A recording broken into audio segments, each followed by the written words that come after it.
The broadcast is now starting. All attendees are in listen-only mode.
Welcome, everyone. I'm Tracy Fitzpatrick, and I'll be your moderator today. Thank you so much for joining us here at Netcom Learning, a market leader in promoting lifelong learning, training, and talent development solutions. We are very excited to host today's event, AWS Discovery Day, AWS Cloud Practitioner Essentials. And presenting today's topic is Terumi. Terumi is an Amazon AAI training consultant and author holding more than 25 years of experience in IT. Her passion for cloud computing developed at a very early age. Being a teenager, she always showed her enthusiasm for understanding the technologies that make computers tick. This deep sense of curiosity on technology led her to achieve all the associate, professional, and specialty certifications and was recognized as an AWS Authorized Instructor Champion. Now, please bear in mind that this is an overview of a very robust topic. We offer a collection of technical and business courses that can be tailored to your specific requirements. If you are interested in a further discussion, you can make an appointment with our learning consultants through our website at netcomlearning.com. Today's session is also being recorded, so you'll get free access to the recording in the next 24 hours via email. Netcom Learning helps customers build innovative learning organizations by achieving a smarter workforce, adapting to change, and driving growth. We do this with a broad catalog of offerings, developing customized learning plans, and our global delivery capabilities. Since 1998, we have been empowering organizations with our managed learning services to help them reach optimal performance results and address challenges. We do have 9 practice areas in which we specialize. They encompass people, process, and technology training. Today's presentation is from the Cloud Practice Area. Netcom Learning offers a comprehensive training portfolio of courses for the topic being covered today. Our upcoming classes include various trainings on the given courses. You can also access a variety of marketing assets, such as the free training and blogs, by clicking on the available event handout. These offerings can be found with a simple search on our website at netcomlearning.com. Today's session is designed to teach business leaders and IT technical professionals the benefits of computing in the AWS cloud. The session will also cover AWS services for computing, storage, database management, networking, and content. And now I would like to give you a quick overview of the logistics before we get started. To begin with, you do have the option to view in full screen by clicking on the full screen button on the right side of the GoToWebinar viewer. Simply hit the escape key to exit the full screen. Everyone has been muted except for our presenters. Feel free to submit any questions you have for the presenters here in the questions pane, and we will address them at the end of the session. And to get the best out of today's events, we've included the slides, courses we talk about, and marketing assets in the handouts section of your GoToWebinar viewer. You may refer to them at any time to get a better understanding of today's topic. And we do realize that some of you may have to leave early and want to let you know that as you do leave the session today, you will be presented with a short survey. We would like to request for you to take a quick moment to participate in that survey. Your feedback really helps us understand your learning experience and improve our future sessions for you. The survey answers are measured on a scale of 1 to 5, 5 representing outstanding and 1 representing poor. And now I'd like to pass this over to our trainer to present today's topic. Hey, Tarumi, thank you so much for joining us today. Hi, everyone. Welcome to AWS Cloud Practitioner Essentials. My name is Terumi, and I'm going to be working with you for the next couple hours or so in introducing you to the Cloud Practitioner skills that you will need for AWS. All right, let's take a look at the agenda. Today's agenda are broken down into 3 major sections. So Module 1, I will be introducing you what the cloud computing is, and specifically what cloud computing is in AWS.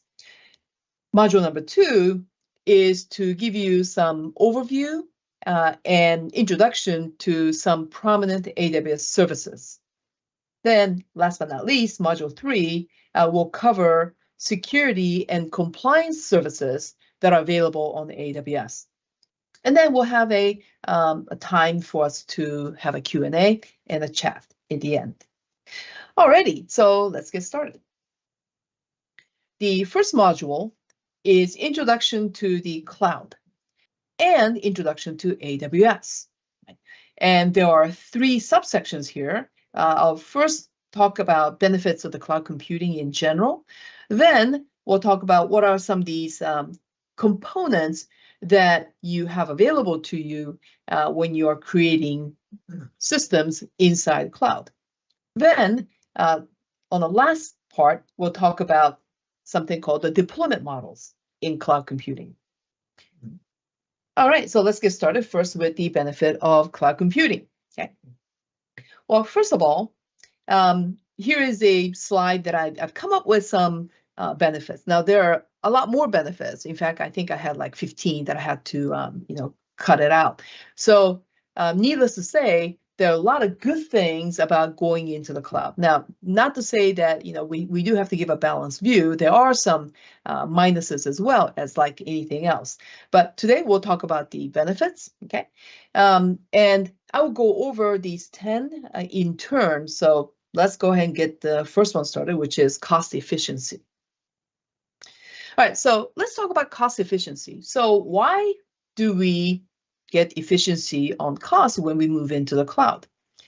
Well, first of all, when you move into the cloud, you're basically taking what you have in your own infrastructure, like let's say your data center, your headquarters, where have you, and you have your own systems in there. You have your servers, and you have your network and all that, right? So when you move into the cloud, though, you get rid of all that. That is, you don't need all those physical servers and network. And all you do is what we typically call lift and shift. So you lift out your applications from your servers, okay? And then you shift it right over into the cloud, specifically AWS cloud. So when you shift it over, your application now goes into the hardware and network that is provided by Amazon Web Services, AWS, right? So that means practically you can get rid of the cost that you've been spending on your physical infrastructure, even data centers. Some customers move into AWS because they're getting rid of their data centers. Now, we'll go over a little bit later on a deployment model. Sure, you can keep some part of your infrastructure and you can mix and match with AWS, but the part that you move into the cloud, you do actually have a cost efficiency. Another one is that most of the time, these costs that you incur on AWS is going to be way cheaper than what you would have paid if you actually implemented yourself. Mainly because AWS is huge. They have so many resources so that they also have the cost advantage, right? So they have massive servers, massive network. So for individually, you get them cheaper compared to if you had gotten them yourself, right? So lower capital expenditures, right? No need to invest on physical servers and such. And also, another great thing about cloud is that you don't actually have to pay for your servers and network until you are using them. So if you decide to use one today, you only pay for one server. If you decide to use 10 tomorrow, you only pay for 10 servers tomorrow, right? Then if you decide to go shrink back down into a couple of servers, now you just pay for 2 servers, you see. But if you had most likely prepared it yourself, let's say you say, okay, I think maximum, worst case, we probably need 10 servers. You probably have to buy 10 servers. And when you're using one server out of that, you still have to pay for 10 servers, right? Even though you're only using one. So there you go. That's actually one of the major benefits of cloud computing. And that's one of the major reasons why people do move into the cloud, because in the end, you only pay for what you use and it's cheaper. All right, I think enough said on that one. So let's go ahead. Next one, scalability, right? Scalability, there are actually a couple of scaling options. So let me first talk about what scaling is, what's in this slide, and then I'll move into my whiteboard. Oh yeah, I probably didn't tell you, I'm going to be using a whiteboard. Move into the whiteboard and show you what some of these, what these scaling means, right, specifically. All right, so scaling usually means, people say, hey, I need to scale up, I need to scale down, right? You probably heard that. I'm not sure if you've heard the, scaling in and scaling out. I'm not sure you've heard that one. So we'll cover that in a moment. But scaling up and down, that's fine. That means scaling up sounds like, well, we'll have a lot more of something. And scaling down sounds like, well, we have a lot less of something.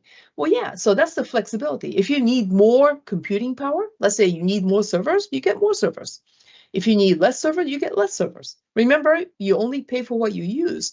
So, you don't want to be prepared for the worst case and kind of stay there, even though you're kind of working under normal situations where you don't need as many servers. So cloud usually means that your resources, such as your servers, your network, the amount of what you use gets automatically adjusted to what you need. So you just get just the right size for what you need.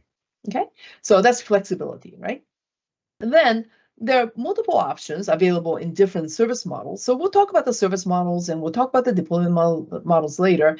But there are different types of scalability available to you when you're using the cloud. All right, so I think maybe at this point, I'm going to switch over to my whiteboard and introduce to you two common scaling options. So here we go. Alrighty, so I hope you see my whiteboard. Everything is white, okay? And let me go ahead and put up a couple of servers, right? So let's say that we have a couple of servers, okay? And let's say that these are your front-end web servers, all right? So here we go. All right, so you have two, web servers. So I'll say web servers. And you say, I think our web server, our brand new service, we just need two servers. That's not a problem. But then, of course, to your delight, right? This is a hit. So now you actually getting a lot of customers coming to your website. And then you quickly find out that two servers is just not enough. Right? And if you don't increase the servers right away, your customers are start to get latency, right, on their responses, and some of them may even time out. So what you need is, let's say, I think right now with this amount of volume, we probably need like 5 servers rather than 2. So then you quickly expand, right, the number to, let's say, 5 servers. There you go, right? Then maybe a couple hours later, when the sales is over or something, you don't need 5 servers anymore. You can go back into 2, depending upon the volume of requests that's coming into your servers. So there you go. And would it be nice if this could be done automatically so that you don't actually have to worry about it? So whenever AWS feels that you need more servers, it will add more servers. Whenever it feels that, hey, you probably don't need this many servers, they'll get rid of a server or 2. Okay, so this is a type of scaling called the horizontal scaling.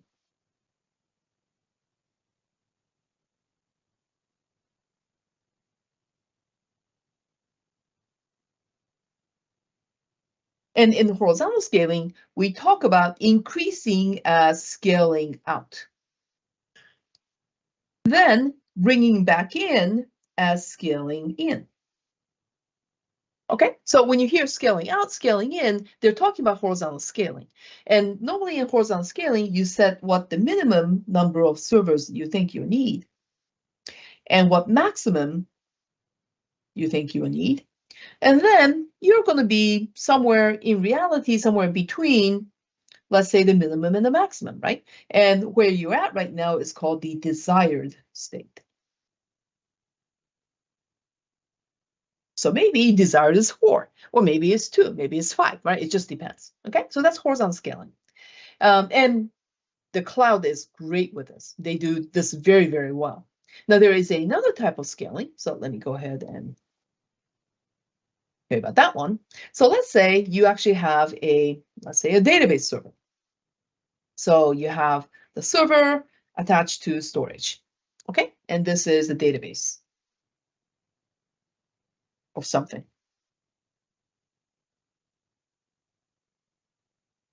And let's say you decided, okay, with the amount of business that we expect to have, we probably need to have, X number of CPU, Y number of RAM, and Z amount of storage.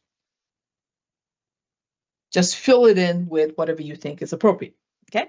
1 CPU core, 2 CPU cores, whatever, okay? Then, once again, when you open this service up to your delight, right, this service is a hit. And now your database is too small. It's clunking along. You need something that's more powerful. You need more memory. You need, faster hardware to connect to your database storage, and you need a lot more storage. Okay, so in this case, you're most likely not going to say, well, hey, let's go ahead and add another database or 2. That's not how it usually works, right? With the databases, you're not going to get more databases. You're just going to get bigger databases, right? So that means what you're probably going to have is something that is way bigger, right? Many more CPUs, much more RAM. Then you also have, humongous amount of storage, let's say. And there you go, Okay, so now you're going to get something that's bigger. So that means, more CPU. Okay, so I'll put a little arrow here and a big arrow back there, right? So you're going to get more CPU, more RAM, more storage. Okay, so this one is, you may have guessed, this is scaling up. Okay, so if you're going in that direction, and then it's always possible that says, oh, you know what, this used to be huge, but now we don't have as many, so we could make it smaller. So you can actually go down as well. So this is scaling down. Okay, so this is called vertical scaling.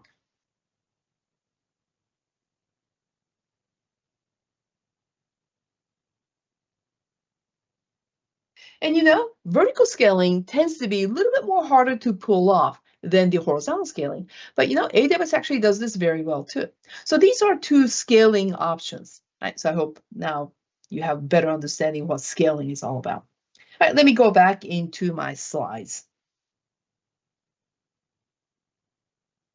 Okay, back to my slides. So there you go. So that's scalability. Okay, and you have multiple options. The option that I just showed you is actually usually used in something called infrastructure as service. So what you see there, EAS, right? IaaS under the multiple options. That's usually what you see. Okay. And if you're using something like platform or software as a service, these scaling options are controlled more by AWS, and they'll show up as some options in a service that you're using. Anyhow, so let's move on to the next one. Next benefit, performance. Okay, speed and agility. Well, you know what? So when you move into the cloud, your servers, your network, your databases, whatever, just name a service. Okay. These are supported by not physical servers, but virtual servers and virtual networks and virtual everything, right? So spinning up a virtual server is way faster than trying to set up a physical server. So obviously, you're going to get the speed advantage when you move into the cloud. Now, agility means that, hey, you can quickly adjust to current situation. Well, you know what? You saw an example of that in scaling. As I mentioned, the benefit of the cloud is the scaling that happens automatically. So that means if you have just a little bit of traffic, you get a little bit of servers. When you have a lot more traffic, you get a lot more servers, right? Automatically. So that's agility. Okay. And also, if you have a need to create a system quickly, yeah, there are all kinds of templates and existing patterns of how servers need to be deployed that you can actually use as a script. We're not going to be talking about that too much in this course, but if you were to move forward to something like developers, there's something called infrastructure as code. And infrastructure as code creates servers and networks and databases from a template, which is you can deploy any kind of infrastructure on AWS very quickly using that. It's like a script. So that also adds to agility as well. Okay. Next one here is the global network. And we'll be talking about this global network a little bit later, but AWS has a humongous presence, right, globally. Okay? Right now, I believe they have 31 major presence. So it's not 31 countries. I think it's maybe like 25, 26 countries. I'm kind of trying to come off the top of my head here, but they do have global presence. Okay, so that means the network data centers and has reduced latency. So that means let's say you're located somewhere in the United States, let's say East Coast, right? But let's say your customers are in Singapore, in Japan, let's say in Asia, okay? And these folks from Tokyo trying to access your servers, they have to go across the Pacific Ocean, unless they're going the other direction, they'll go over the Atlantic Ocean, but yeah, Pacific Ocean, right? That's a long haul. And they have to go across the entirety of the United States on the internet, right? So that could produce, unwanted latencies, let's say for streaming videos and stuff like that, right? So wouldn't it be nice that even though you are located in East Coast, right, but your content can be served to your customers in Asia. Wouldn't that be nice? So because AWS actually has all these major presence throughout the world, they do have these locations where you can actually cache your content. Okay, so global network really helps in performance. Next one is reliability. Okay, well, once again, when it comes to this part, we will have a separate section today on this.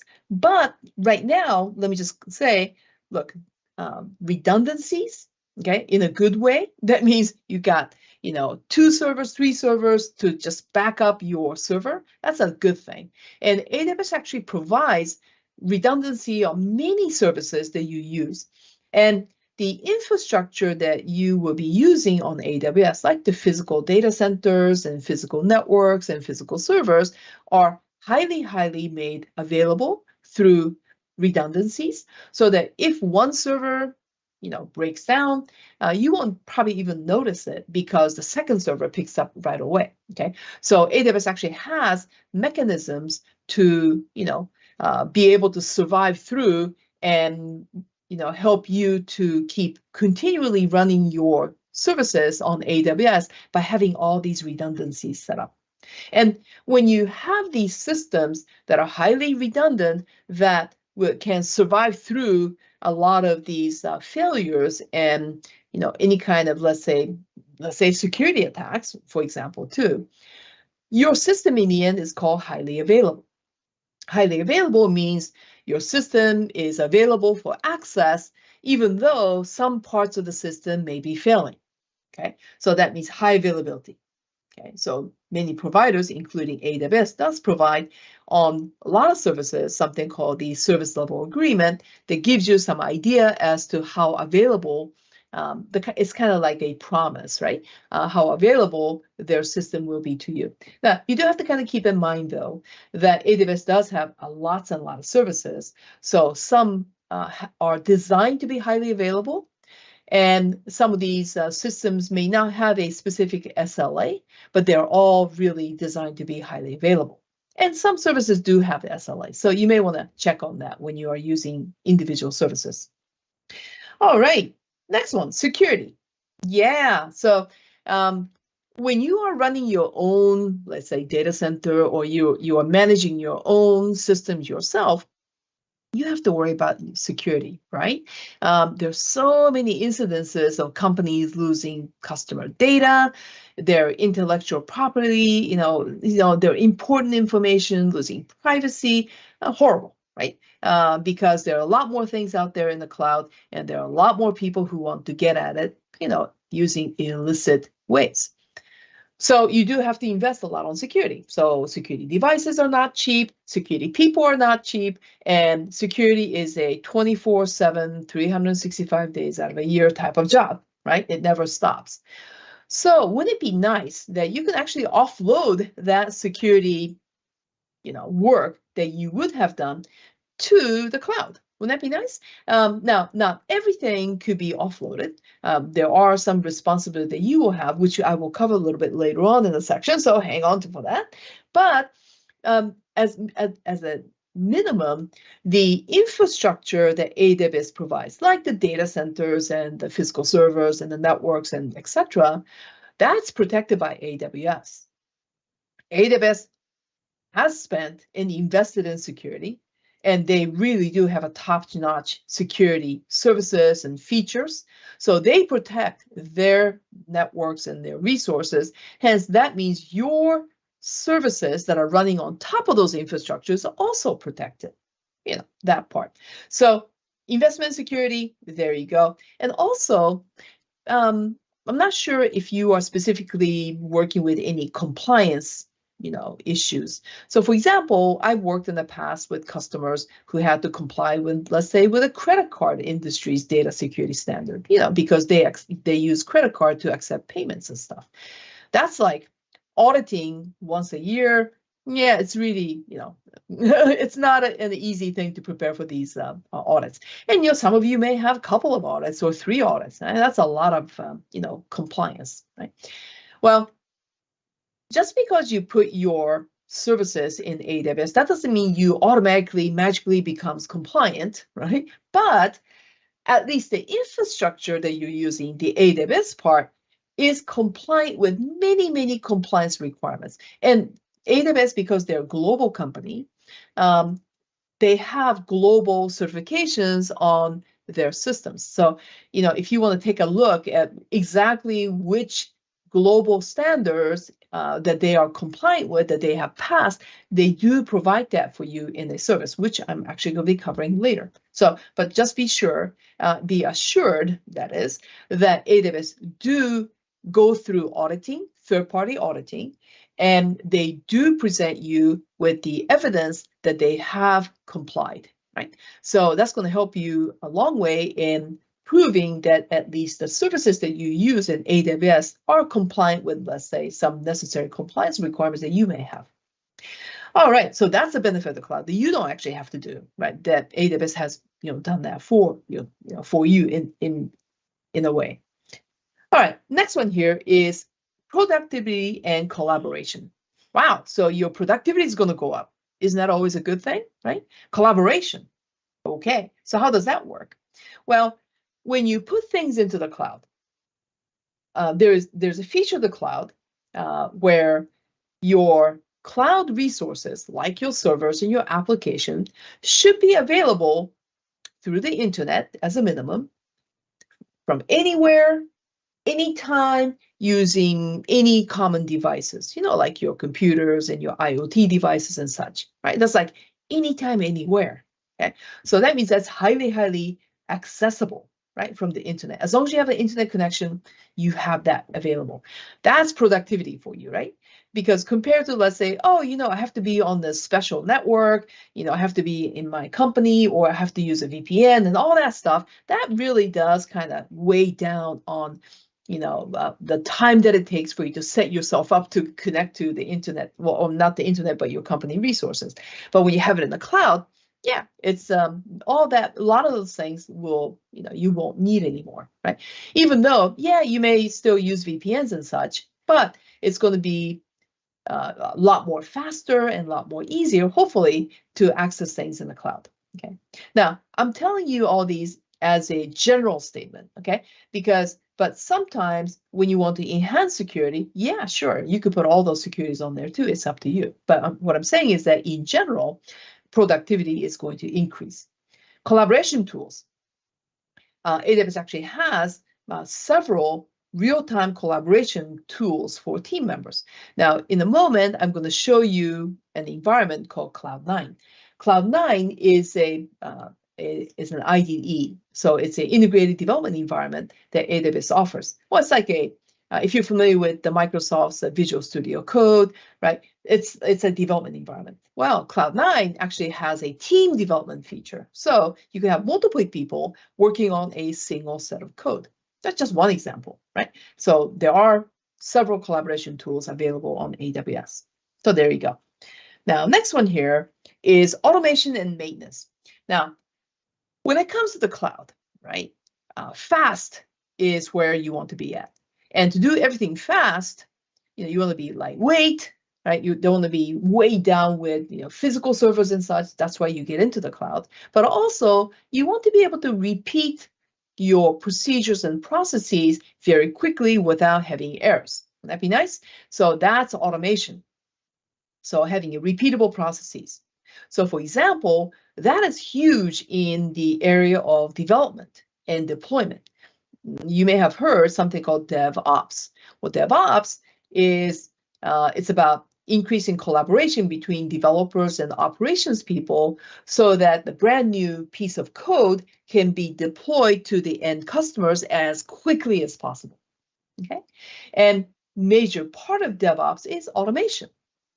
And AWS actually has services around automation so that you can really speed up the whole process of developers handing over their new code to the let's say Q&A people, the quality assurance people, so they can test that automatically most of the time.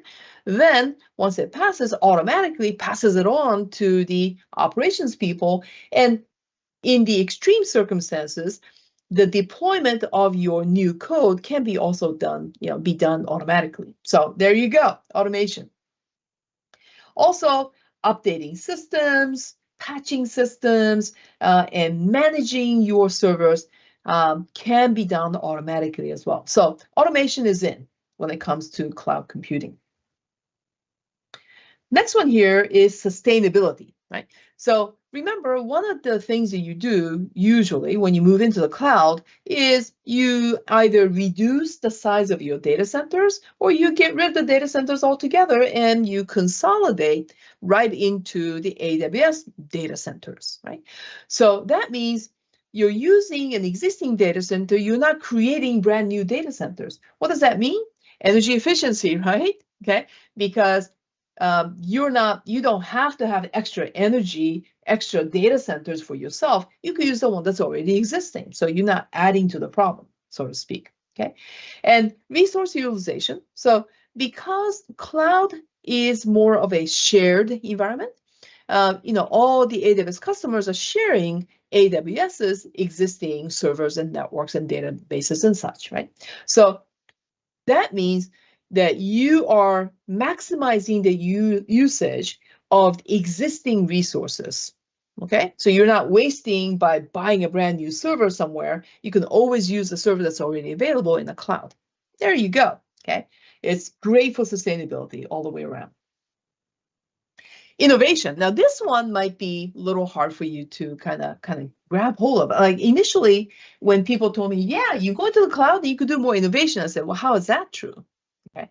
Well, it's because remember how you don't have to buy physical servers when you are, let's say bringing up a service. All you have to do is just request a server and you get a virtual server. And if you need two, you just say, hey, I need another one, and it'll come up for you. And when you don't need it, you can shut it down and you don't have to pay for them. So that means if you want to do something new, if you want to create a brand new system just as a test, like a prototype, you'll be able to do that in a very cost-effective manner and very quickly. You don't have to ask your procurement department, hey, can you buy me a couple of servers?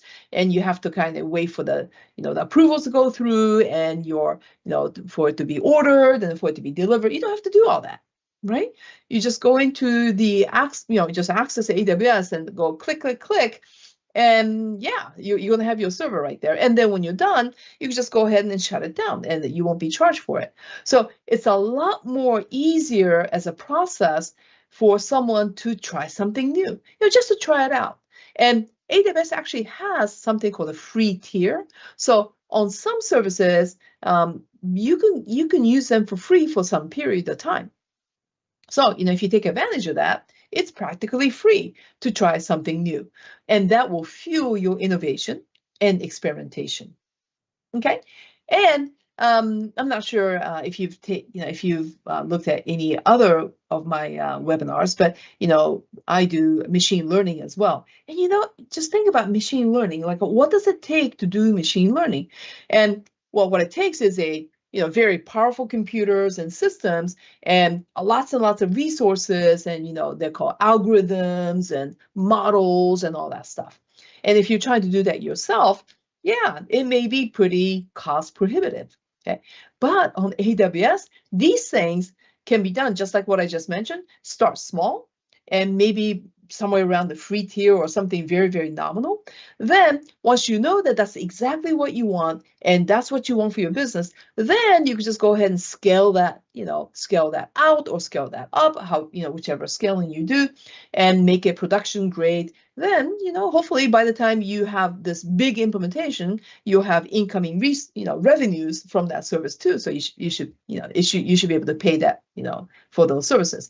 But what I'm saying is that initially though, before, when you had something like cloud, where all these things were pretty, cheaply available, before you probably had to be in some kind of a big company or maybe in a university or, those places where you're in the right place to have access to those right resources. But if you're not in the right place, you don't have those resources, you won't be able to innovate. You see?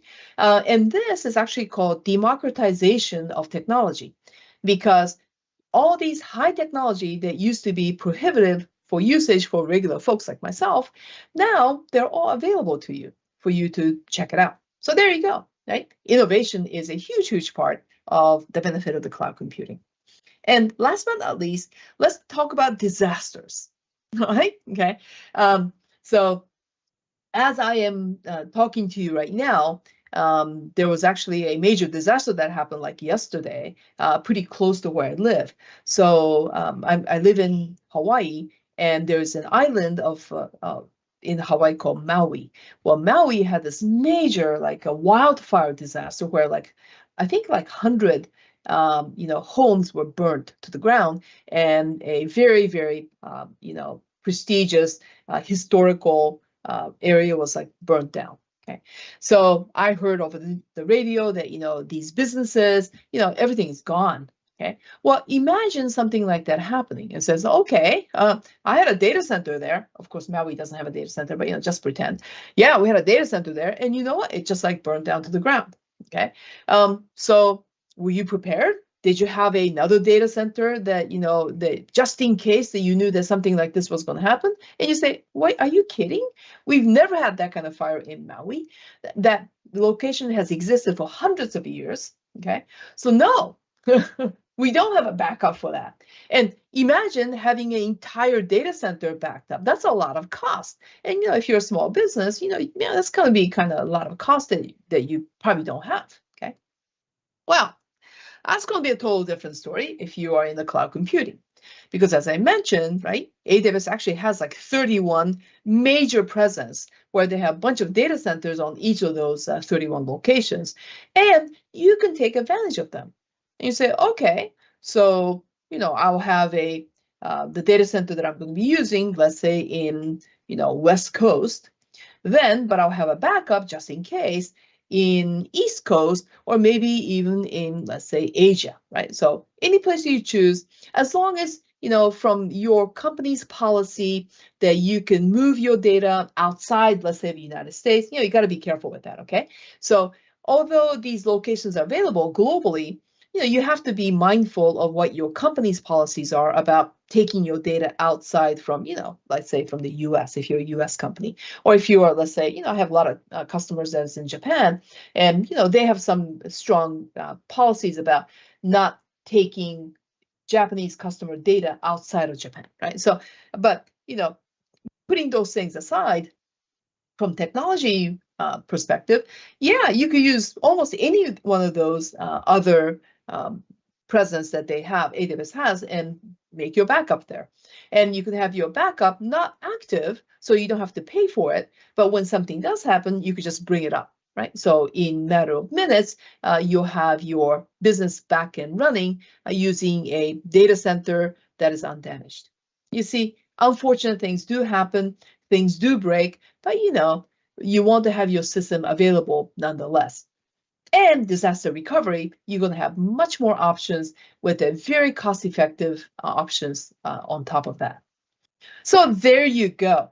So these are the benefits of the cloud that I've actually kind of came up for you, just because I've actually went through those, one at a time. Let's take a look at it as a summary, right? Cost efficiency, kind of imagine why I said that. Scalability, remember horizontal and vertical.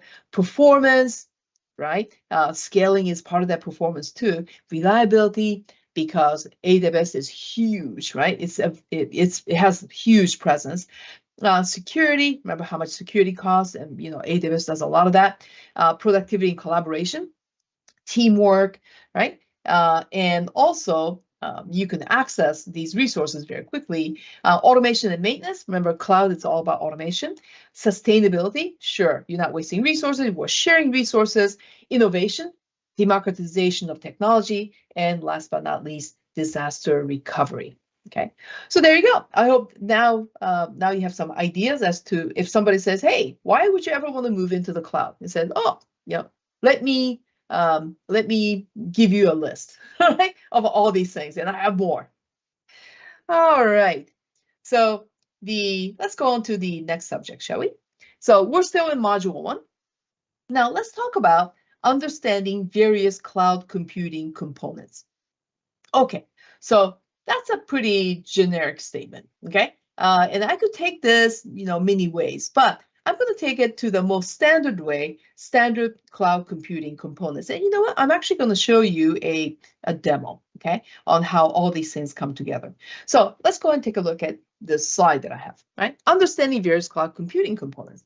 I'm just going to introduce to you the basic, the absolute basic components that you will get from AWS. And then there's like tons more that on top of that.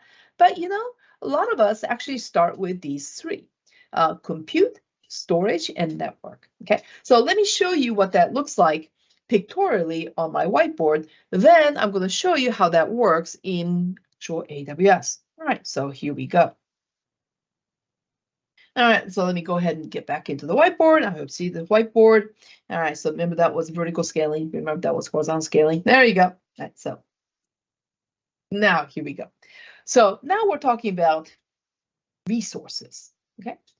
So when you're thinking about, let's say, a server, okay? You know what, let me actually not use that picture. So let's see, I'll use this one. But let's say you're thinking about, you know, have a desktop computer. There you go. So here's my rendition of a desktop computer. Here's a screen. Okay, and here's a keyboard. And there you are. There you go. Okay. So when you're thinking about that, you know, thing, the IT computer, right? What are the components here? Okay. What if we were to break this down into multiple components, what would that be? Okay.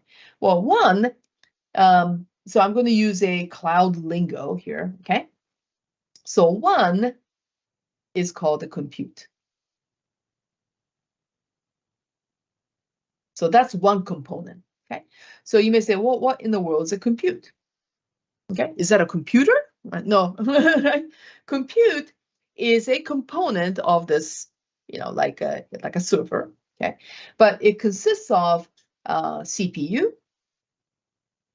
It also consists of RAM, random access memory. And it usually refers to any special type of hardware that you may have, right? So I'll put specialized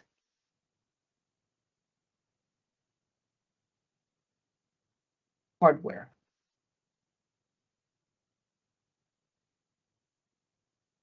So these specialized hardware, not going into too deep into the weeds here, you can have things like compute optimized, memory optimized, network optimized, right? So these are special type of hardware that actually speeds up certain parts of the processing of data. That's exactly what compute is. Compute, like computation, is processing of your data, right? Stuff that you need to process. So yeah, you need a CPU, you need a RAM, and you probably need some of these hardware. But what else is there in this computer? What other components? Well, gosh, even if you can process something, you probably need to install your operating system. You think maybe? Okay. And how about saving data? Okay. So what you need is storage.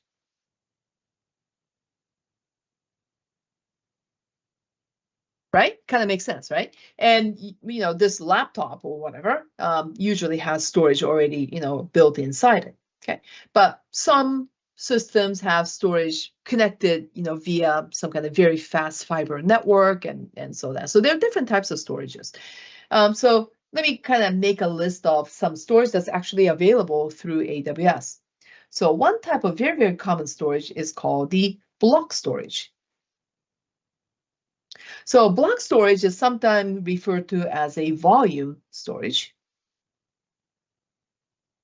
And that's the kind of storage that you would use if you wanted to install an operating system or store data, let's say, in a database. That's the kind of storage that you use, right? It's called the block storage. So hard disk drive, solid state drive, that's the kind of stuff that I'm referring to, okay? But then if you just want to kind of upload a humongous file so that you can have somebody else download it, that's usually called the object storage. Okay. And AWS actually has something called S3 that you may have heard of, but it's about uploading files and downloading files. You can't really install anything, but it's for storage. The next one is called, file share. So let me kind of write that down, file share. So this is like having a shared folder on the network. And let's say you have some Excel sheets in there and you have like, 10 people that have to update this Excel sheet, at the same time and stuff, collaboration, right? So that's called file sharing. So you may be familiar with some, protocols such as network file service like NFS. If you share files using, let's say, Microsoft's Active Directory, it's called the SMB. Server message block. So these are protocols that are used for file sharing, and it's also available on AWS. The last one that I'm going to put in here is cache. So cache is, you may say, hey, I need to cache that. I need to cache that file. I was going to say I need to cache that check, but no, I need to cache that file, right? So cache is a in-memory storage. So it's not, any kind of disk. It's in memory, so it's super fast. Okay, and it's usually used for caching database replies, caching streaming media, etc. So that's caching, but it's storage too. So there you go. So you have storage, right? So that's another component. And the final component is, even though I didn't put it here, you probably have this computer kind of connected to a network. And that's probably connected to, like the internet and stuff, right? So you need to have network. So network is the final component, right? Final major component. So I'm going to put in here for your network, folks, right? So here is a picture of a router, right? So you need to have a router or switches, network, actual network, so that all these things come together. Now you have a computer that's connected to the network. And these are don't you think, absolutely the minimum thing that you would expect to have in the cloud. Now, you can have databases, you can have other services, but this is pretty basic stuff, right? So that's why, let me go back into the slides for just a moment, is that basic components are compute, storage, and network, right? So now let me switch into AWS and show you how all these components come together, okay, to create a virtual machine. Right? Virtual machine is just a server inside AWS. All right, so I'm going to switch the screen to my demonstration screen. Here we go. Okay, so I hope you are seeing my demonstration screen. So this is the AWS screen, okay? So right now I'm going to log in to my account and I'm going to show you how I create a virtual machine. Now the virtual machine is going to have these three parts, right? So part one, compute, part two, storage, and part three, network. So I'll point them out as I create my virtual machine. So let me first log in, right, into my account.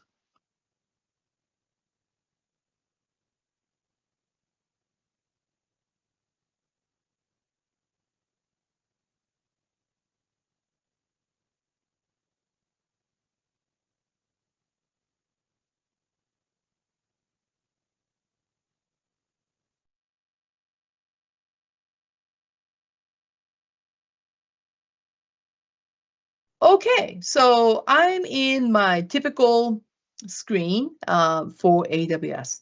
Now, to create a virtual machine, I first need to create a network. Remember, that was one of the components. So the network service is called the VPC, Virtual Private Cloud. So I hope you see my cursor pointing to the VPC. And by the way, I'm actually in North Virginia data center right now. So that's on the East Coast. That's a pretty popular data center to be in. And then I'm going to click on the VPC. So I'm going to create right now something called a default VPC, where I'm going to put my virtual machine on. So here we go. I'm going to call the VPC. And actions, create a default VPC, and I'll say, yeah, create the default VPC. Okay, so there you go, voila, right? So there's my network, okay? And so if I to show you this one now, there is a default VPC. So I'm just going to say default VPC. There you go. So that's a network. Isn't that great? That was pretty fast, right? So the next part then is the compute and the storage part. So let me go into a service called EC2, Elastic Compute Cloud. And there's EC2. So I'm going to go to EC2. Now I'm going to show you how I quickly bring up a server. So here, I'm just going to click on, say, launch instance. So instance means a virtual machine, launch instance. And I'll say my demo server, whatever, right? And then I'll choose my operating system. I'll stay with the default, okay? Amazon Linux 2.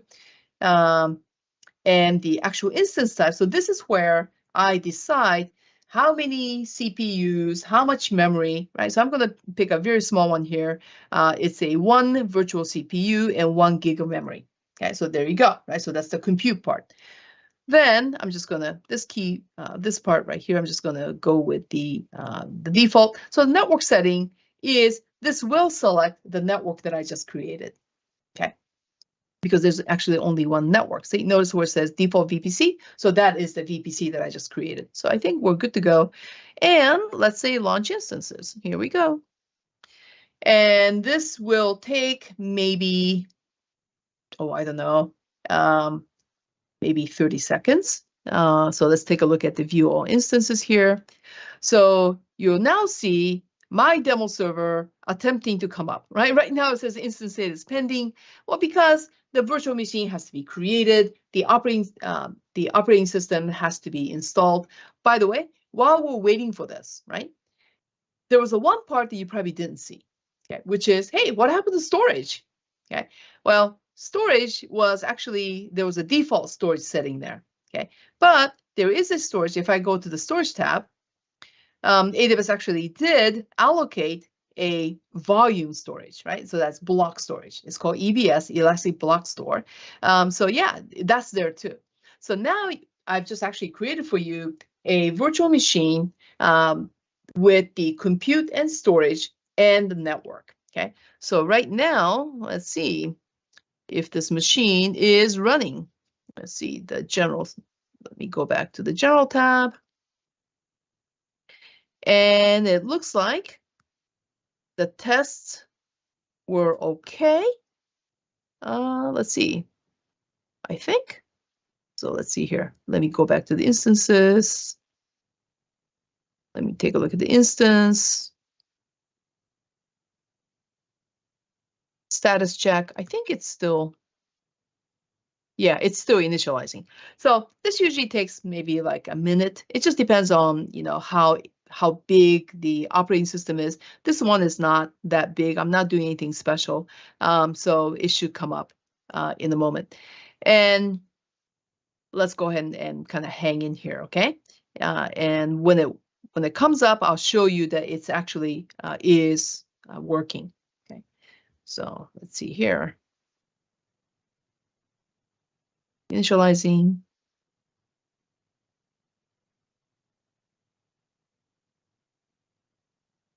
Right? I'm not sure if you've ever tried to install create a server on physical server. It takes, for me at least, it takes me like half a day. Maybe that's too long. But here, it'll only probably take like a minute, right? Remember the efficiency, productivity, right? Yeah, all that's true here. So I don't mind the initialization. When this is done, the server will come up. All right. Let's see. Okay, so now status check says 202 checks passed. That means the hardware is okay, the server's okay, and let's see if we can actually log into the server. So here, I'll just say connect, and let's see if we can actually connect. Crossing my fingers, connect.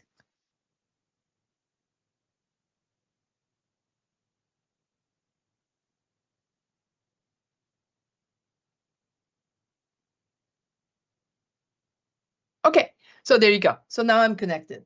Okay, so that is the actual server. All right, so I hope you're convinced. So this is the basic components, and I was able to show you what that looks like when everything comes together. Okay, so let me go ahead and flip back to my my slides. All right, so I'm going to switch the display. Here we go. Okay, so I hope now you are seeing my slides. So this is what we just talked about. So let's go on the next part of the agenda. So this is the third part of Module 1, which is cloud computing deployment models. Okay, now we kind of touched sort of a little bit on the earlier slide. I didn't really want to go in there at that time, but now we actually have the chance to talk about what this deployment model is all about. Okay, so remember it's a model, right? It's not going to be exactly the same, you know, when you actually set up your system in a cloud. But the deployment model means that it's how the cloud services are hosted. Okay, because all these services kind of lives inside actual server somewhere, right? So how are they hosted and who has access to them? Okay, now the picture that you see on the left, this is called the NIST cloud computing model. NIST is a US government organization that creates standards for IT, for governments and things, and for the military, DoD, Department of Defense. And this is used quite a lot, not just by the Americans, but by international folks as well. And so this model, just so that I'm not going to go through this model right now. I'm just kind of talk about the last piece where I have this orange box around.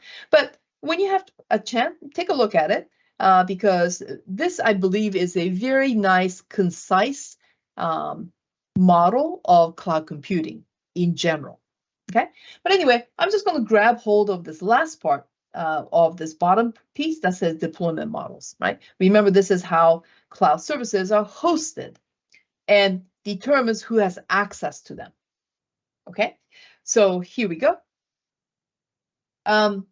The deployment models, there are 4 types: public cloud, the private cloud, the hybrid cloud, and the community cloud.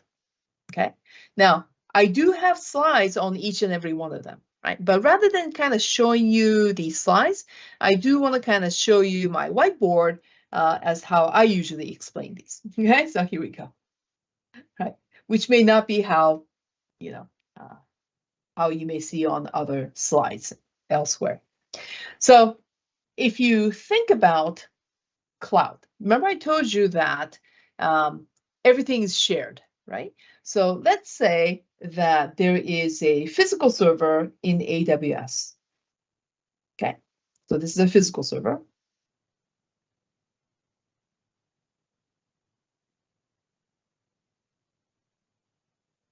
Now, your virtual machine, that server that I just made? That's a virtual machine, okay? Well, virtual machine is not real, right? It's virtual, okay? But it is running inside a real server, okay? So let's say that virtual machine that I just created is right here, right? So this is my virtual machine. It's running there.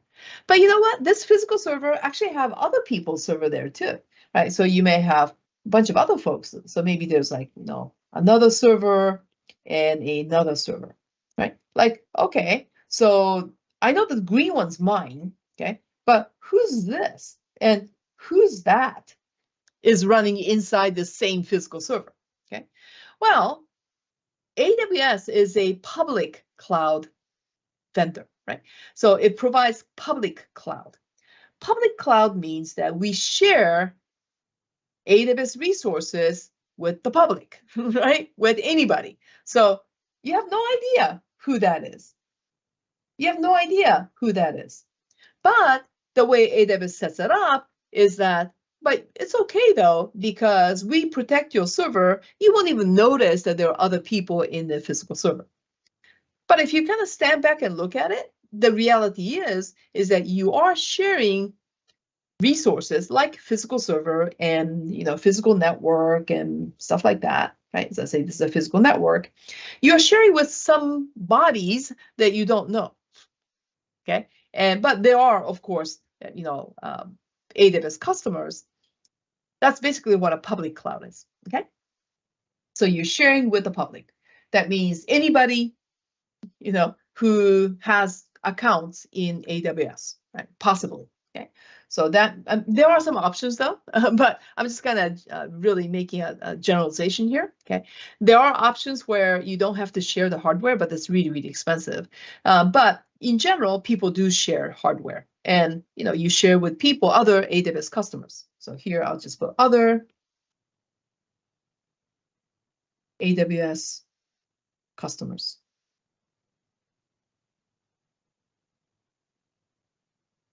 Okay, so that's a public cloud. So what does a private cloud look like? Well, let's see. Let me just copy this thing right here. We'll have a same situation, but we'll make a copy. Hang on here. Let me kind of move over to that side.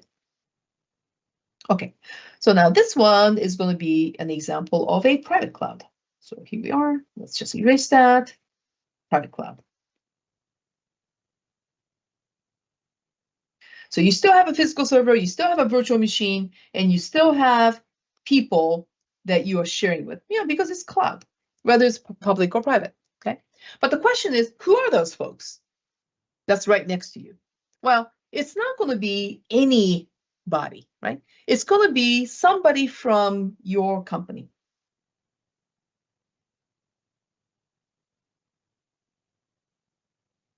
Or your organization, whichever. Okay, so that means it's somebody that you know where they're coming from, right? It's somebody in your company. Now you don't know who they are because everything is automatic, things are allocated dynamically, all that, but you still know that you have this warm and fuzzy feeling that, oh, but this physical server is shared with somebody else that's in my same company.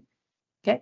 Now, does that mean that you could say, phew, I don't have to worry about anything now, security is no problem because I trust these people? You can't go quite that far, right? Because even if you're sharing this physical server with somebody that you know, true, a company would have a standard on how you would use the cloud. So, there'll be a shared understanding about, how you should use the cloud. So, you could feel assured, hopefully, that whoever you're sharing with is playing by the rules, they're playing nice, and that, you don't actually have to worry too much, right, about people going like off the rails. Okay? But still bad things can still happen, right? So you could still have like, let's say a virus, kind of infiltrating the server. There you go. That's my rendition of a virus. Okay. And then, kind of spreading across. I mean, these things do happen, right? So you're not getting rid of all the risk of the cloud, but, you do kind of feel a little bit more trusting in a private cloud. Okay. Now, AWS is not a private cloud service. So when you're talking about private cloud, it's usually something that you would buy your hardware and implement inside your data center, or there may be some vendors that will actually give you an environment where only you and your company will use, right? So that's a private cloud. So what in the world is a hybrid cloud, right? So the hybrid cloud, let me actually get a copy of my public cloud here. Let me just get a copy of this one more time. Here we go. And copy that over. Move that over to the right. And then let me move this thing down a little bit. Okay. Here we go. Oh, I moved it down too far. So hang on. Let me bring that thing up. Just a moment. Let's see here.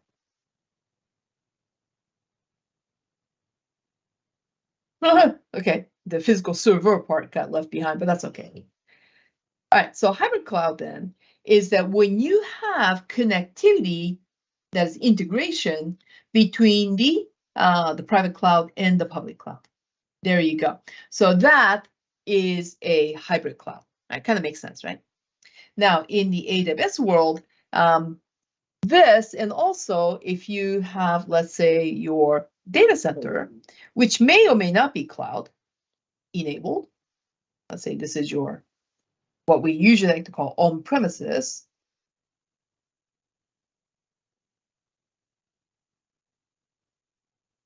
Okay, so you can actually put that in the mix too. There you go. So that is your hybrid cloud. Okay, now obviously you can have, let's say, on premises connected directly to your, let's say, AWS network. You can have that too. Let me see. Let me connect that on the network. Here we go. Like that too. Yeah, that works as well. And there you go. So that's a hybrid cloud. Last but not least, community cloud. So the community cloud, you know how you have your private cloud and your neighbors are somebody from your company? Well, with the community cloud, your neighbors inside that physical sharing thing is not from your company. It's not from regular, let's say AWS account users, but it's actually member of maybe some interest group or same industry. Okay, so it's like a industry cloud or interest group cloud where people of like minds and like needs and people that need common tools in the cloud come together and create a cloud. So it's a little bit more trustworthy than the public cloud, but not as trustworthy as a private cloud. It's like right in the middle, right? Because it's somebody that you don't know, but you just know that they're from your same industry, like, healthcare industry, automotive industry, stuff like that. So that's basically what a community cloud is. Okay, so let me go back into my slides.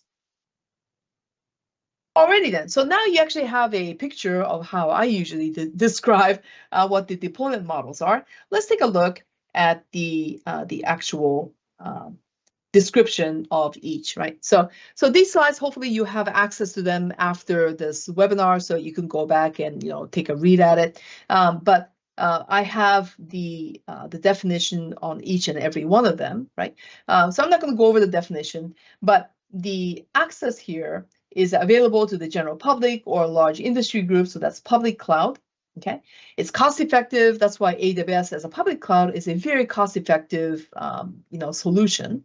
Scalable, no maintenance required by the user, great, but potential less control over and security, since you're sharing this resources with anybody who has account on AWS usually.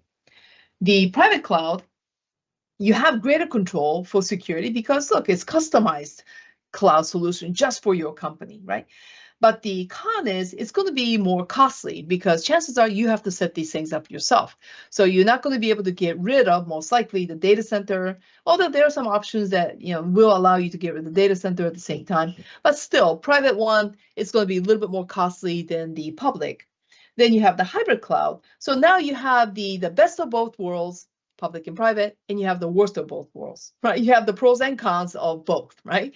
And in addition to that, see the cons versus complexity in managing and integrating different environments. Like connecting public and connecting private is not like plugging something into a hub or switch. It's not like that.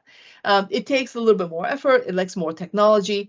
Things can go wrong. So there's additional complexity. And when you add complexity to anything, that really, creates an environment for additional vulnerabilities, right? Things going wrong, harder to, troubleshoot, all that. So it's a good thing and it's a bad thing at the same time, okay? And finally, community cloud. As I say, it's cost effective compared to private, but still it does cater, customized to a specific interest groups, specific community needs. But the cons are, you can't customize as much compared to the private cloud.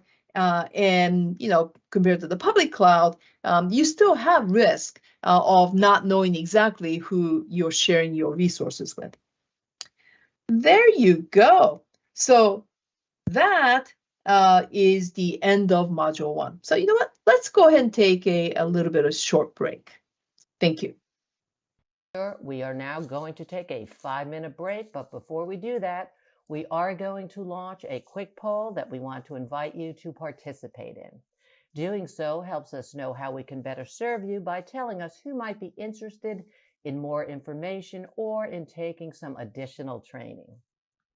In addition, we have a lot more informative webinars coming up, so please go to netcomlearning.com/webinars in order to register.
All right, welcome back, everyone. All right, so now let's go into Module 2, Overview of AWS Services. Okay, now AWS has tons of services, hundreds of services. So obviously, we don't have enough time to do all those, but what I'm going to do is we're going to go into the first part of Module 2, where I will introduce to you some big chunks of categories of service domains, okay? Then I'll show you how one will access these services in general. So here we go. So first one here, service domain. Now, like I said, I just took a big chunk, right, of these service domains, and I have 10 of these. Now, once again, rather than going through and reading, because you can read this as well as I can, let me show you what the services look like. So I'm going to now switch over to my AWS Management Console screen. So I'm going to switch the screen right now. Just a moment. Okay, so I hope you are now seeing my AWS screen. Okay, so this is just like before. I logged into AWS, right? So this is typically what it looks like. Okay, now the service domains. You can see all the services in AWS by selecting the menu on the top left-hand side, right next to the AWS smiley face that says services. So if I were to click on services, you see not the recently visited, but the one that says all services. You see? See, there's analytics services, application integration services, cost management services, blockchain services, etc., etc. These are the domains. Okay. Now, once again, go in there and take a look at it. There's so many things like robotics. Doesn't that sound interesting? Satellites, I wonder what those things are. I've actually not done them. Now, the one that I usually use is storage, security, network, machine learning, developer tools, database, compute, containers, blockchain. Yeah, so those are the services that I usually use, right? So these are the domains. So let's take, for example, remember I created the virtual machine, okay? That actually crossed two domains. One is the virtual machine domain, and the other one is the compute domain, right? So if I were to go to here, as I'll say the networking and content delivery, see that right there, okay? That menu. If I were to click on that, you'll get on the right all the various services that kind of belongs there. And the one that I used was VPC. Remember that? I went to VPC and I created the network. Now, on top of that, I use the compute domain services. So if I do compute, see all these things? You see app runner, batch, oh, EC2. So that's the one that I used, okay? Now, if you want to do something else like Beanstalk, Lambda is a serverless compute service, etc., etc. Okay, so like I said, if you go through this thing, if I say all services, there you go, A through Z. Okay, hundreds of services, and don't let this really fool you, because even the compute service like EC2 actually have sub-services inside. So I'm just going to show you the EC2 service and how you look and see what's available. Let me just click on the EC2 for you. Okay. Well, here's the EC2. You saw that earlier in the the presentation, but kind of pay attention to what's on the left-hand side. What's that? Okay, well, this is the submenu or sub-services within EC2. So there's the instances service, images service, Elastic Block Store service, which is the storage service, and then you have network security service, load balancers, automatic scaling. Those things are legitimately separate services. So there's a domain, and then there are services within the domain, and there are sub-services within the actual services. There you go, okay? So those are the AWS service domains. Alrighty, so let me go back into the presentation slides. I'm gonna switch right now, hang on.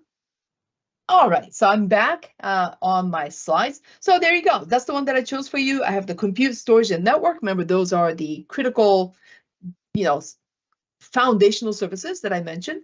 Databases, yeah, arguably, I think that's pretty important too. Like I said, I picked the one that I use, developer tools, security, identity, and such, right? So these are the service domains. So check it out. take some time to look at something that you've never seen before and see what you could discover. Remember, democratization of technology, give it a try. All right, so that's the AWS service domains. Let's move on to the next topic, which is how to access AWS services. Well, yeah, right. Accessing these services are pretty important, and you've already seen one way of accessing it. I've accessed it through the browser, right? So let me actually show you how many ways you have to access AWS services, and I'll show you a quick demonstration on how these things work. Okay, so here we go. Let me move on to my whiteboard. Yay! Remember, this is what we just used. That was the hybrid. Okay, so you have AWS. Yes, right? So here we go. Here's AWS. And you want to access them. Okay, so here we go. You have AWS. So fundamentally, you have 3 ways that you can access AWS services. So one way, step number 1, is called the Management Console.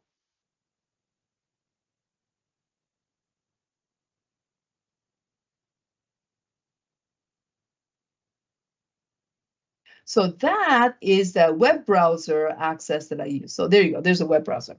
Okay, Management Console, and you access it by clicking through the screen. The next way is called the AWS CLI. So CLI stands for Command Line Interface, right? So that's like a little terminal. Okay, so this way it's not as user friendly, but you can start to automate your commands. Put your bunch of AWS CLI commands into one, like a file, like a script file, and run them all together. So there you go. You can start doing automation that way. You could do the same thing that you could do on Management Console using AWS CLI. It's just that it's not as user friendly. Okay. And then the third and the last way, the common way of accessing it, is called the SDK. So that is a software developer kit. So that's like, Python or something, okay? And you could do, once again, automation, programming, right? So these are the 3 common ways of accessing AWS. So let me show you just quickly how these things, what it looks like and what it does, right? So here we go. I'm going to switch the screen over back into my AWS screen. So I'm going to switch right now. Okay, so I hope now you are seeing my screen. Okay. Now, the screen that you're seeing right now, this is the example of a management console, right? So when you log in, this is what you get. And prior to the webinar, I've actually created some things. I created something called the S3 buckets. So here, if I go to S3 buckets right here. So these are object storage. And I created 2 buckets, right? Netcom demo bucket 1 and Netcom bucket demo bucket 2. Okay, so now I'm going to go into. So you see how I kind of clicked through and went to S3 using the Management Console. So this is the way I would look at what buckets do I have, right? Using the Management Console by selecting the service and clicking through it. That's it, right? But it's hardly automation, right? This is a human interface, okay? It's a manual process, right? Now let's go into the other 2 methods where automation is possible. Now, prior to the workshop, just to kind of save time, I've created this thing called Cloud9. Remember, I kind of mentioned Cloud9? It's an IDE, Integrated Development Environment. Okay, so it's a very nice environment where you can create programs, you can run CLI commands, and that's what I'm going to show you right now. So here is a terminal, okay? And this is where I can run the AWS CLI commands. So if I have to say, hey, AWS, okay, version, it's going to tell me what CLI version I have. Well, it seems like I have an older version. Right now, there's a version 1 and version 2. But for this demonstration, it doesn't matter. Now, I'm going to type a command, AWS S3 ls. Now, that says, hey, I'm running an AWS CLI command, and the service that I want to use is S3, and please make a list of all the buckets. Great. So if I were to return, it says, oh, look, netcom demo bucket 1, netcom demo bucket 2. Okay, so I did the same thing that I did by clicking through just by typing that, very short one-liner. So that's how you would access using the CLI command, right? So anything you can do on the management console, you can do using AWS CLI commands. And finally, I'm going to show you how I do the same thing using a Python SDK. So here, I've actually written a very simple program. Yes, it's a very simple program, right? Using Python. Now, Boto3 is a Python library for AWS. Then, what I did was I created S3 client. I need that to access the S3 service. And then I just wrote a very simple loop to list all the existing buckets. Great. Now I'm just going to run this thing, right? So here, let me clear the screen. Okay. Make sure I have that program. Yep. So I'll say Python. I'll say lists 3py. So I'm going to run this. Now I'm going to get a little warning because the Python version that's installed is not the latest, greatest version. So it's going to give me a warning that says, hey, you may want to kind of upgrade the Python, but just ignore that. We're going to look at the last 2 lines of this output. So here we go. I'll say, go ahead and run it. Like I told you, right, there's this big old long warning. But if you look at the last 3 lines, it says, hey, existing buckets, netcom demo bucket 1, netcom demo bucket 2. There you go. So those are 3 distinct ways that you can access AWS. Great. Now I'm going to go back into my slides. Switch screens right now. Okay, so I hope now you are back, right, into the screen. So how to access AWS services. And, as I displayed for you, one is a management console way. The other is AWS command line interface way, and the other is the software developer kits way. Now, for the software developer, I showed you the example using Python.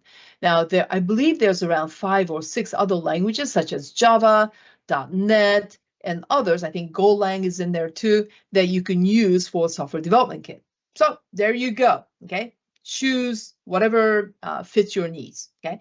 Obviously, software developer kit is the one that you can create more complex application solutions to access AWS solutions, automatically or from some application. Alrighty, so now we're ready to move on to the 3rd module. Here, we're going to be covering 3 things. Overview of security as in AWS security. We'll cover shared responsibility model. Shared responsibility was something that was kind of sort of mentioned earlier. Now we're going to go into it with the explanation. And AWS security services and compliance services that you can, check it out. Right. So first, let's go into the overview of security. Okay. Now, we're not going to go into the security in general. We're going to go right into specifically in AWS. So here we go. Right. Now, I have here security, CIA. That's the only generic security that I'm going to talk about. CIA stands for confidentiality, integrity, availability. So in the security world, when you ask, hey, what do you do in security? You say, well, I protect the confidentiality of the data, integrity of the system, availability of the solution, whatever, right? So confidentiality means, you have a proper control over access of who access what sensitive information, right? Who does not have access. Integrity means you make sure that nobody can come, in some weird manner and try to tamper with your data, okay? Availability is, I've kind of talked about availability when we're talking about scaling, but you want to make sure that nobody can stop your services from being accessed, right? So that means denial of service is the thing that happens when you can't do that, and you want to make sure that your services are accessible. So these are CIA, that's security, okay? Now in AWS, what type of CIA can you do with these services? So I'm just going to go quickly through some of these, but I will specifically spend just one, I'll do a whiteboard on one of them, okay? Now, infrastructure security. So infrastructure security is obviously, it's where you have servers and networks and you want to protect those, okay? And AWS actually has many services that will protect your infrastructure. And if we're talking about the infrastructure as a network, that kind of overlap with item number 3, which is network security. So infrastructure security is pretty generic. But if we're talking about something like AWS's infrastructure, well, it has global presence, it has many, many redundancies, and that in itself is part of security. And of course, AWS does its part in protecting itself from hackers and bad things happening. Now, I do want to talk about identity and access management. All the rest, it's pretty generic stuff, right? It's in general what you would expect from companies like AWS that would provide you with these services like encryption, right? Threat detection, monitoring, all those great stuff, the security. Yeah, it's all in there. Okay, but let me explain a bit about, or do a whiteboard on the identity and access management, because this is really like a hub of access control for AWS. It's pretty important. So let me go here. Identity and access management. Okay, so identity and access management. So IAM, as we lovingly call it, okay, is the core part of access control. So when I'm talking about access control, what do I mean by that? Well, you have resources like servers, networks, and something like databases. Those are resources.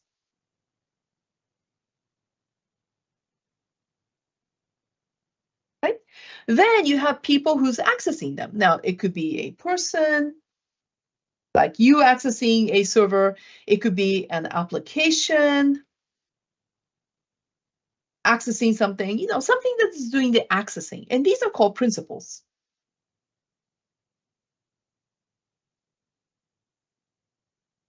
And so principals access resources.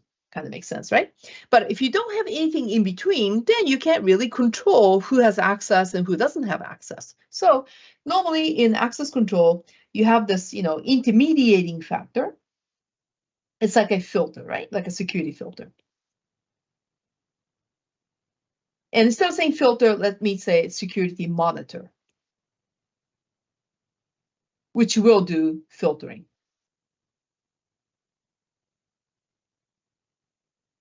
Sounds good, right? So then, depending upon what this, what's called a policy, you have somebody that can have allow, some people that are denied, right? Based on that, it says, okay, you're trying to access that resource, and looks like the policy states you are okay. Or you say, I'm looking at the policy and looks like you are not okay, right? That's basically how IAM works. Okay, and the way IAM does this is that it allows you to create principals. So in IAM, they allow you to create users. Okay, and the application is a special type of a user. So this is, I'll say, with a quotation mark user. It kind of sort of works like a user. Okay, but we know that it's an application. Okay. Then they have this thing that's really kind of neat called role. I'm going to put a little hat in there. That's called a role. And you know how when people say, well, I'm actually wearing this hat today. I'm a developer, so I'm wearing a developer hat. Or I'm a systems operations today, and I'm wearing a operator's hat, right? So hat represents a specific job description or job roles, right? So that's why they call it the role. But the roles and users and the application the user, you can associate these policies. So that means this role has attached to it, right, a policy that tells this role what this role can do or not do. Same thing with the user. You can assign policy to the user. You can assign policy to the application that determines what the user can do or cannot do, and vice versa. Alrighty? The difference with the role is that it's more temporary, whereas with the users and applications are a little bit more permanent. Okay, but that's not all. So you see that all these controls are controls, as in security measures, are placed on the principal side.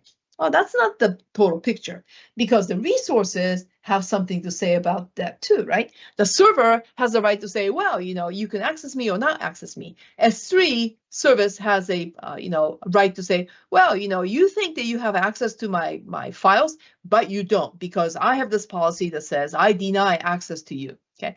And one thing to remember about AWS is that security is a pretty conservative. That is, when you have somebody that says, well, you can have full access, right, to S3. Let's say full access. Let's say that's the policy that you have as a user. But then if the resource says you have no access, okay, so let's say that's the policy that the resources have. Well, which one wins, right? Because this is obviously a conflict. Well, in AWS, the deny always wins, right? So regardless of how many people give you allows, right? If you have one deny for that action that you want to take, it's denied. Anyway, so IAM is a pretty neat service. And in anything that you do in the AWS, chances are you're going to be using this, okay? Anyway, so let's move on back into the slides. Alrighty, so these are other types of security services. So, check it out. There's just too many to cover in this webinar, but I just want to kind of give you a pointer to it, okay? So the next part is the shared responsibility model. So the shared responsibility is about security. That is, hey, who's responsible for protecting my data? Who's responsible for protecting my server? Who's responsible for protecting, just fill in the blank, okay? So in cloud, we use something called the shared responsibility model. So the shared responsibility kind of works like this. So this picture comes directly from AWS. And if you look at the orange part and the thing that's on top of it, which is the blue part, okay? So the orange part is what AWS provides. They provide you with the physical infrastructure. They provide you with components. Remember the one that we talked about? Compute, storage, networking. That part is AWS's stuff. That's why they are responsible for securing that part. But guess what? If you choose to create a virtual machine from these components, and if you choose to put your data inside that server, that's your call. That means you are responsible for securing your data and who has access to your servers. And that's the split. And that's why it's called a shared responsibility, because you're not just having the orange part, you actually have the blue part and the orange part, and they all have to be equally protected. But AWS is only going to protect the orange part, and you are responsible for protecting the blue part, and that is what's called the shared responsibility model. Now, the one that I'm showing you is just one example of it. Depending upon what services you use, AWS may cover more, you may cover less, okay? But the idea is that, yes, we are both responsible for creating a secure environment. So there you go. That's a quickie on the shared responsibility model. And let's go into the last part, right? Which is the AWS security services and compliance. Now, just as a AWS domains, there are tons, right, of security services. So I made a list for you, just a 10 list of the type of security services that AWS has. And as you can see, number one, I think that's really important, identity and access management.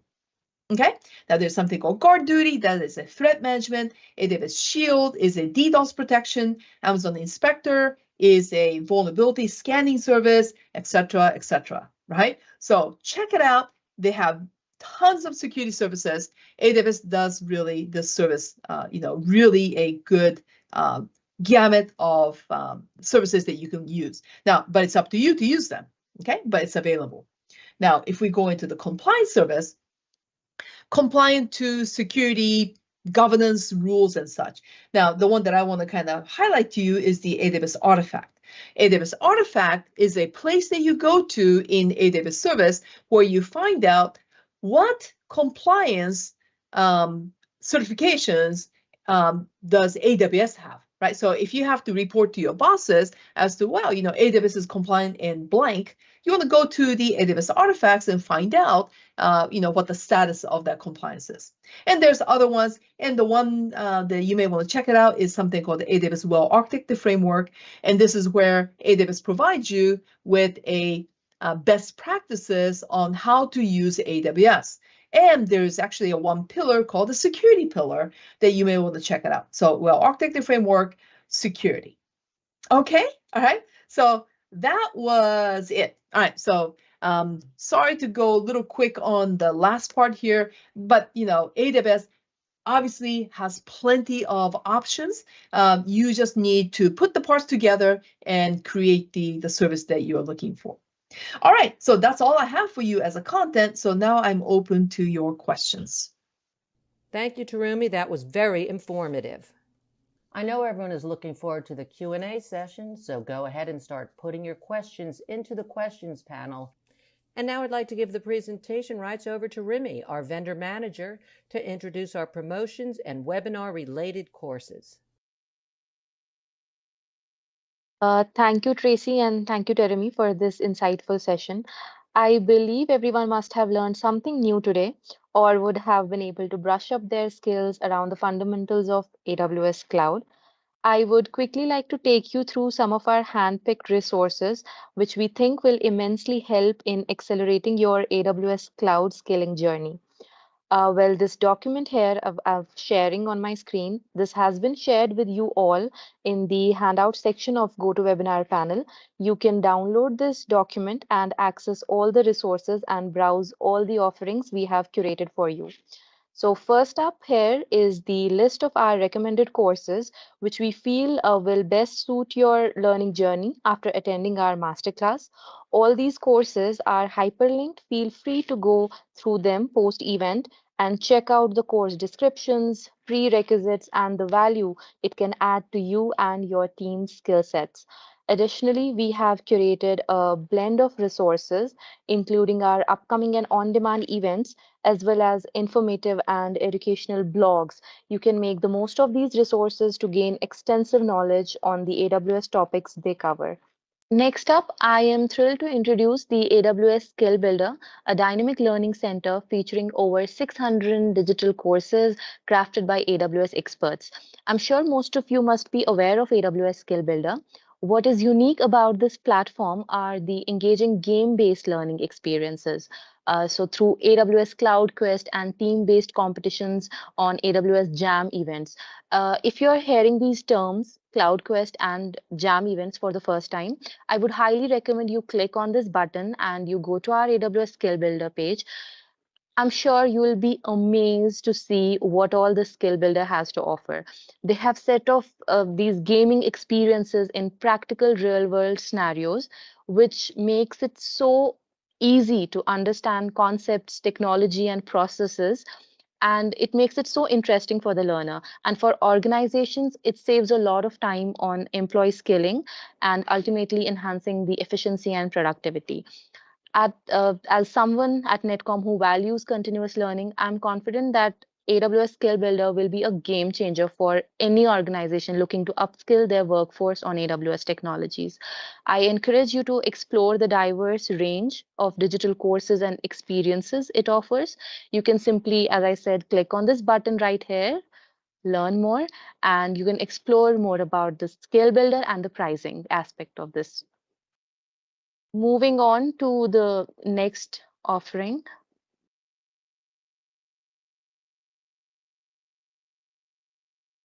Our free AWS e-learning courses follow a self-paced training model wherein you get the liberty of accessing extensive course-related videos that are delivered by the AWS subject matter experts on the go. So these videos cover the availability on the device of your choice, so you can access them from your laptop, your tablet, or from your phone as well. There are more than 280 videos covering various AWS topics explained in a very easy to comprehend language. You can simply sign up for free, watch these videos, and make the most out of them. Also, here I would like to inform you that this session is being recorded. So, in case you want to refer back to any of the topics that the trainer might have covered in today's session, we will be sharing the recording link with you through emails, and also you can access it here by clicking on this button. So, you have to download this handout for that, and then if you want to revisit any topic, you can just simply click on the access recording and you can revisit the session and learn at your own pace. Now, apart from our virtual sessions, you can also catch the relevant updates related to IT and business trainings on our social media handles. So please feel free to follow us on LinkedIn, Twitter, Instagram, and subscribe to our YouTube channel for all the latest updates. Our official pages and channels are linked here on the icons. Finally, if you have any suggestions regarding the topics you would like us to cover in our upcoming webinars and masterclasses, please don't hesitate to send us a direct message, or you can leave a comment on our social media posts, or you can just simply email us at info@netcomlearning.com. We would definitely try to come up with the sessions on your suggested topics. Thank you once again for joining us today. Over to you, Tracy. Thanks so much for guiding us through that information, Remy.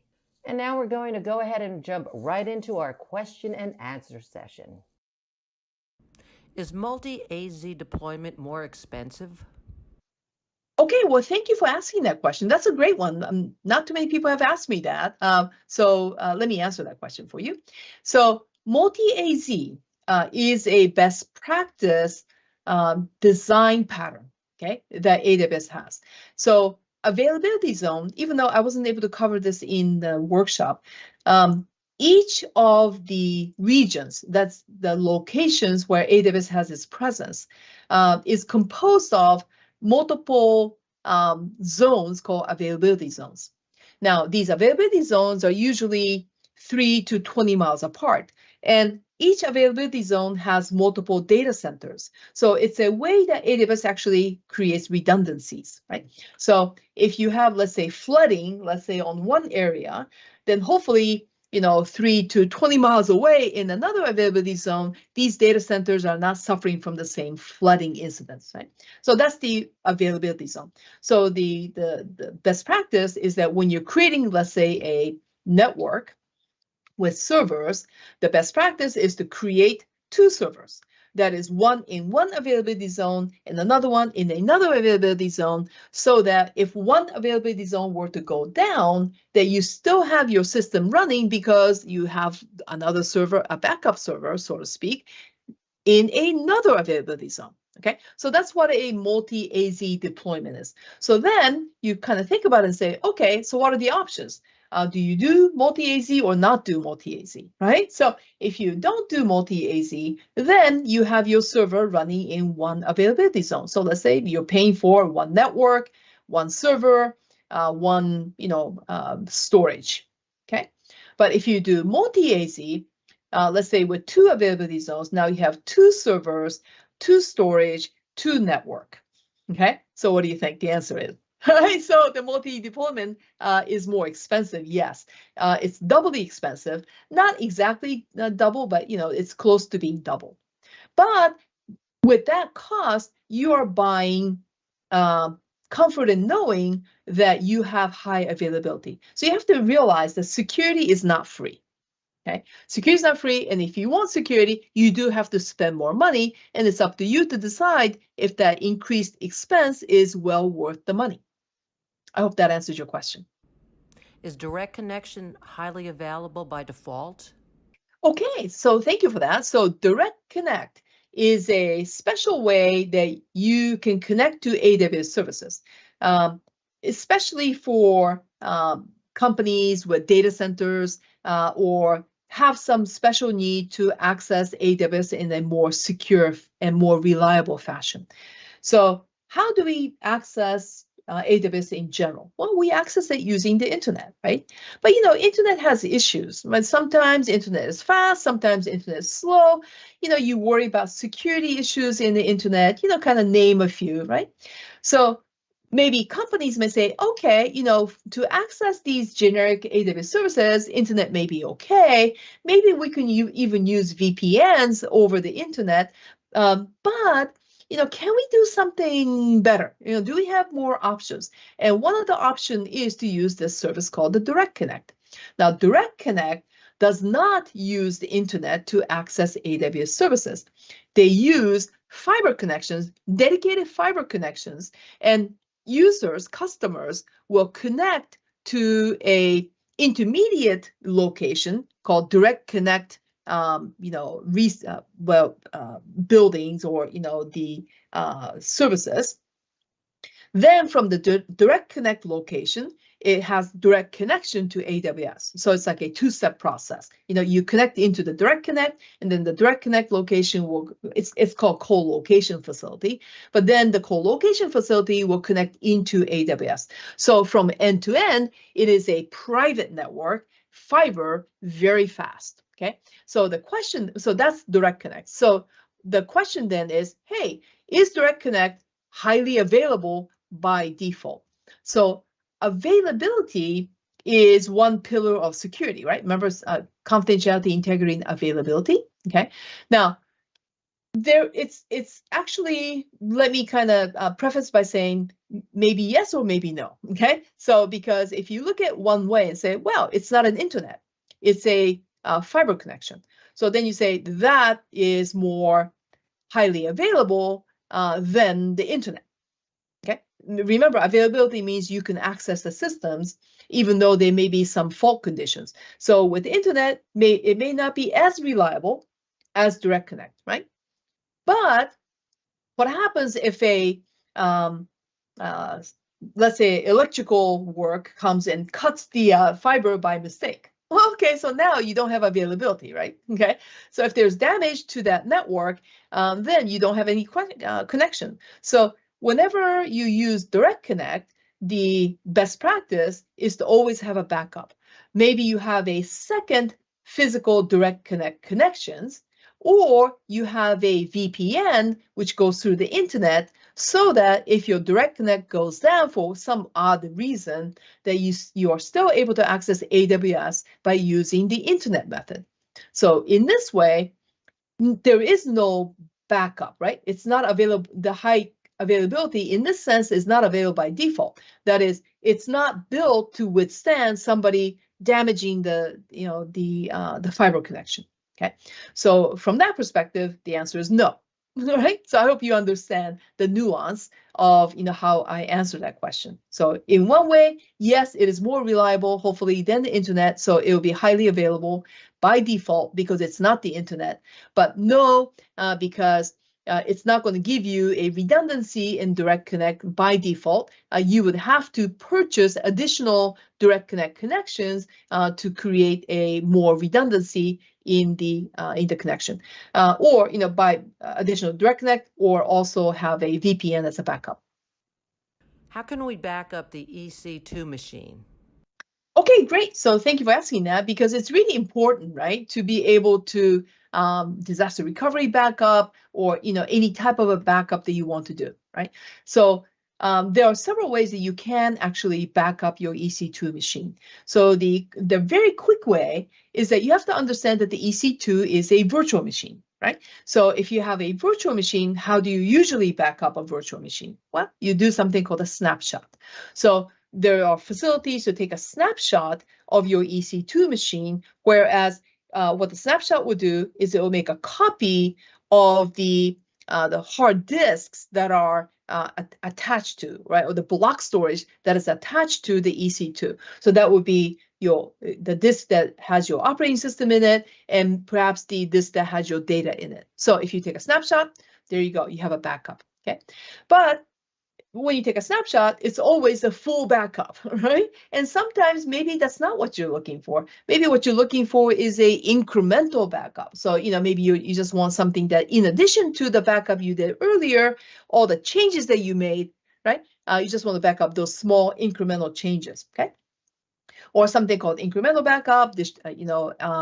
and the differential backup. So there are different types of backup strategies, but you can't do that with a snapshot per se, right? Snapshot's always about getting the whole thing right now. Okay? So there is a backup service, right? AWS backup that you can use to back up your EC2. So those are a couple of options that you have in backing up your EC2 machine.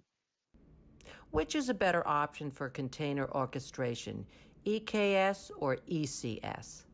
Okay, well, interesting question, right? Because in the webinar, I didn't really talk about containers. I kind of sort of mentioned that, yeah, containers are there, but I didn't really talk about them. So for those of you that don't really, know what containers are, so if you're familiar with something called Docker, so Docker is a company that offers a service called the Docker Containerization Engine, which actually creates a more lightweight version of a virtual machine, right? So if you have a virtual machine, most likely you could probably implement that, solution, lighter weight, less resources, by using this technology called containers. But because it's lighter, people have a tendency to create a whole bunch of them. And containers really go out of control very quickly. So you have to be on top of it to manage how many containers you have, where are they running, are they healthy, all that stuff, right? So EKS and ECS. So EKS, Elastic Kubernetes Service, ECS, Elastic Container Service, they're both container orchestration service, right? So they both help you to manage your containers in AWS, okay? So which one do you choose? Well, ECS is a native service to AWS. So it doesn't exist anywhere else other than AWS. It's a pretty straightforward way to use, and it'll do its job by managing your containers, okay? So if you don't have any preference, and if you are strictly an AWS user, then ECS probably is a good option for you.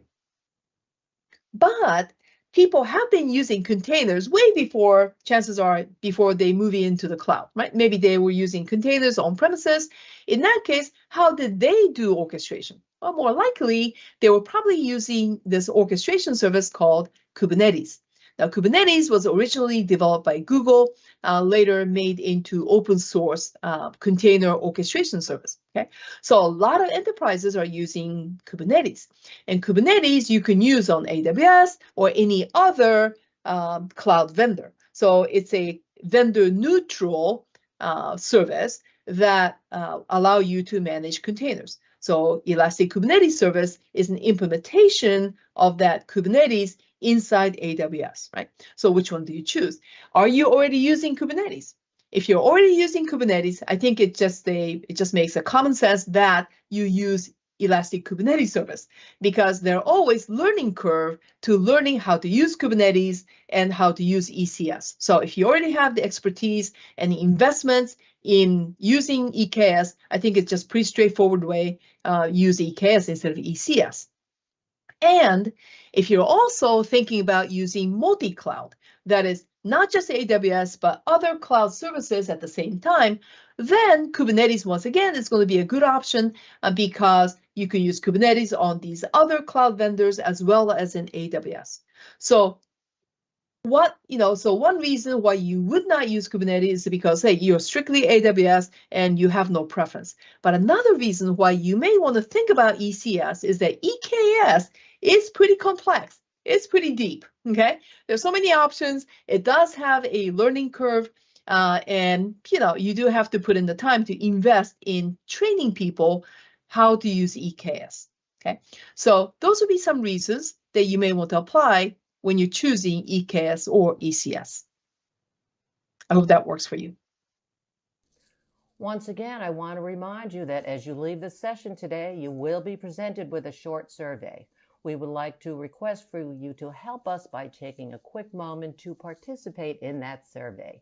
Your feedback really helps us understand your learning experience as we are constantly looking at how we can improve our future sessions. The survey answers are measured on a scale of 1 to 5, 5 representing outstanding and 1 representing poor.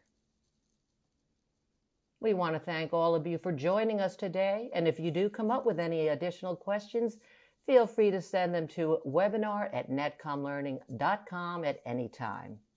We hope that you found today's webinar informative and we look forward to seeing you back here with us soon. Feel free to tell your friends and colleagues about our webinars and other courses. Have a great day, everyone.